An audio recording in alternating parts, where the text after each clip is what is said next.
క్రీస్తునందు ప్రియమైనటువంటి సహోదరి సహోదరులారా, మన ప్రభువును రక్షకుడైన యేసు క్రీస్తు నామం పేరిట మీకు వందనములు తెలియజేస్తున్నాను. ఈ ఉదయకాల సమయంలో ప్రియమైనటువంటి దేవుని ప్రజలారా, ప్రతిదినం దేవునితో అనే ఈ కార్యక్రమం ద్వారా ప్రతిరోజు కూడా మనము దేవుని సన్నిధిలో కొన్ని నిమిషాలు గడుపుతూ ఉన్నాం. అలాగే ఈరోజు కూడా మనము దేవుని సన్నిధిలో కొన్ని నిమిషాలు గడుపుదాం.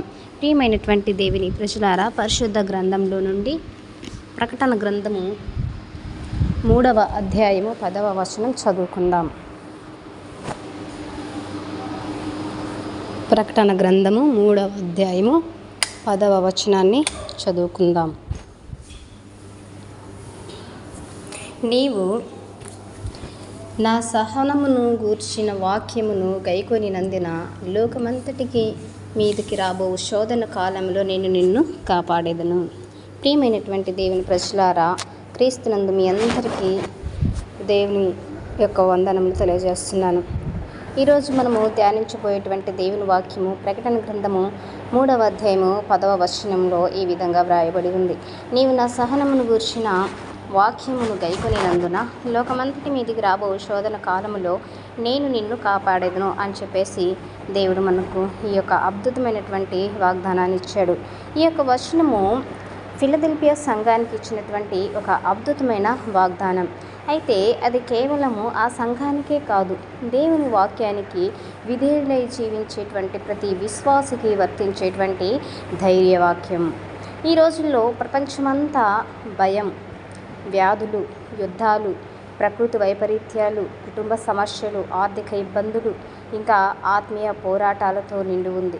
ఇలాంటి పరిస్థితుల్లో చాలామంది దేవుడు నన్ను మర్చిపోయాడా అని చెప్పేసి ఆలోచిస్తూ ఉంటారు. కానీ ఈ యొక్క వచనము మనకు ఒక గొప్ప నిరీక్షణనిస్తుంది. దేవుడు ఇలా అంటూ ఉన్నాడు, ఏమని? నేను నిన్ను కాపాడేదను అంటూ ఉన్నాడు. దేవుడు సహనాన్ని ఇష్టపడతాడు. ఫిలదెల్ఫియా సంఘాన్ని ప్రశంసించాడు. అయితే ఎందుకంటే వారు దేవుని వాక్యాన్ని కాపాడారు. కష్టాలు వచ్చినా, హింస ఎదురైనా వారు విశ్వాసాన్ని విడిచిపెట్టలేదు. మన జీవితంలో కూడా కొన్ని ప్రార్థనలకు వెంటనే సమాధానం రాకపోవచ్చు. కొన్నిసార్లు దేవుడు ఆలస్యం చేస్తున్నట్టు అనిపించవచ్చు. కానీ ఆ ఆలస్యం దేవుని నిరాకరణ కాదు, అది మన విశ్వాసాన్ని బలపరిచే సమయం. సహనంతో దేవుని కోసం ఎదురు చూసే వారిని దేవుడు ఎన్నడూ కూడా నిరాశపరచడు. శోధనలు మన విశ్వాసాన్ని పరీక్షిస్తాయి. ఈ యొక్క చదవబడినటువంటి వచన భాగంలో శోధన కాలం అని చెప్పేసి మనం చదివాము. అంటే దేవుని పిల్లలకు కూడా పరీక్షలు వస్తాయి. బైబిల్లో యోసేపును మనం చూసినట్టయితే యోసేపు శోధనలను ఎదుర్కొన్నాడు. యోబు తీవ్రమైనటువంటి కష్టాలను అనుభవించాడు. దానియేలు సింహపు గుహలో పడవేయబడ్డాడు. ఇంకా చూస్తే షడ్రక్, మేషాక్, అబేద్నెగోలు వారు ముగ్గురు కూడా అగ్నిగుండంలో పడవేయబడ్డారు.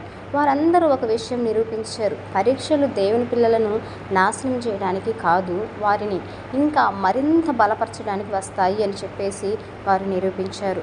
మనం కూడా మన జీవితంలో అపజయాలు, అనారోగ్యం, అవమానాలు, ఆర్థిక ఇబ్బందులు, సమస్యలు, నిందలు ఇవన్నీ కూడా రావచ్చు. కానీ అవి దేవుడు మనల్ని విడిచిపెట్టడానికి మాత్రం కాదు.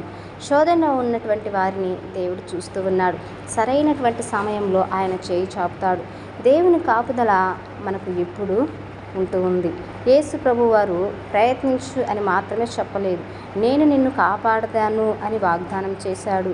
తన తల్లి తన బిడ్డను ఎలా కాపాడుకుంటుందో, కాపరి తన గొర్రెలను ఎలా కాపాడుతాడో అంతకంటే ఎక్కువగా దేవుడు మన పిల్లలను, మనల్ని కాపాడుతూ ఉంటాడు. కొన్నిసార్లు దేవుడు మనల్ని శోధన నుండి బయటకు తీస్తాడు. మరికొన్నిసార్లు శోధన మధ్యలోనే మనకు బలాన్ని ఇచ్చి నిలబెడతాడు. ఏ పరిస్థితిలోనైనా ఆయన మనతోనే ఉంటాడు. దేవుని కాపుదల ఉన్న చోట భయం ఉండదు, విశ్వాసం ఉంటుంది. మనం ఏం చేయాలి? శోధనలో పడకుండా ఉండాలి అంటే మనం ప్రార్థన చేయాలి. ఈ యొక్క వాగ్దానము అందరికీ కాదు, దేవుని వాక్యాన్ని గైకొని సహనంతో నిలిచేటువంటి వారి. అందుకే మనం ఏం చేయాలి అంటే ప్రతిరోజు దేవుని వాక్యాన్ని చదవాలి, ప్రార్థనలో స్థిరంగా ఉండాలి, పాపానికి దూరంగా జీవించాలి. ఎలాంటి పరిస్థితిలోనైనా యేసు ప్రభు వారిని విడిచిపెట్టకూడదు. మన విశ్వాసాన్ని చివరి వరకు కాపాడుకోవాలి. ప్రియమైనటువంటి వారలారా, మనకు రేపు ఏం జరుగుతుందో తెలియదు, కానీ మన రేపటిని పట్టుకున్నటువంటి దేవుడు ఎవరో మనకు తెలుసు. ప్రపంచం మారవచ్చు, పరిస్థితులు మారవచ్చు, మనుషులు మారవచ్చు, కానీ దేవుని వాగ్దానాలు ఎన్నటికీ మారవు. ఈరోజు దేవుడు మనతో కూడా అదే చెప్తూ ఉన్నాడు. నీవు నా వాక్యాన్ని గైకొంటే లోకమంతటి మీదికి రాబో శోధన కాలంలో నేను నిన్ను కాపాడేదను అని చెప్పేసి అంటూ ఉన్నాడు. కాబట్టి భయపడవద్దు. ఈ వాక్యం వింటున్నటువంటి మీరు భయపడవద్దు, నిరాశపడవద్దు. దేవుని వాక్యాన్ని గట్టిగా పట్టుకోండి. ప్రార్థనను విడిచిపెట్టవద్దు. విశ్వాసంలో స్థిరంగా ఉండండి.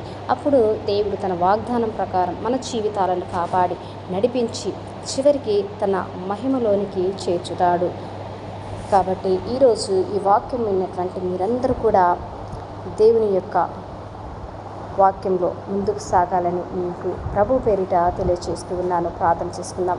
పరిశుద్ధుడైన తండ్రి, నీ పాదములకు వందనాలు, స్తుతులు, స్తోత్రములు చెల్లిస్తున్నాను. దయగలిగిన తండ్రి, కృపగలిగిన యేసయ్య, మహోన్నతుడా, ఈ ఉదయకాల సమయంలో తండ్రి, మరి శోధన కాలంలో నేను మిమ్మల్ని కాపాడుతానని వాగ్దానం ఇచ్చారు. ఎంతమంది బిడ్డలైతే తండ్రి వారి యొక్క భయము, ఆందోళన, కలవరంలలో ఉంటూ ఉన్నారో వారందరినీ మీరు ధైర్యపరిచి ప్రభువా ఈ వాక్యాన్ని విని ప్రతి ఒక్క బిడ్డ ధైర్యం పొందుకునేటట్లు సహాయం చేయమని, ప్రతి ఒక్కరి అవసరతల అక్కలు తీర్చమని యేసయ్య నామమున అడుగుచున్నాను తండ్రి. ఆమెన్.